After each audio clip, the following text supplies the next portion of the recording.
ठीक है। समोसा मेकर 250 रुपये का, सब कुछ ले जाना 250 रुपये के हिसाब से।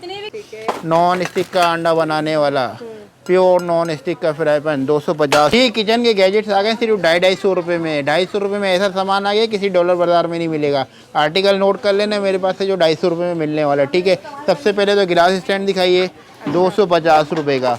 कसाई वाली छुरी, इससे ऊँट भी कट जाएगा, इतना बड़ा साइज़ है इसका, 250 रुपये में। ठीक है। उसके अलावा ये कटिंग बोर्ड, इसको ऐसे ज़मीन पे फेंकना है, जब भी नहीं टूटेगा 250 रुपये का ले जाना।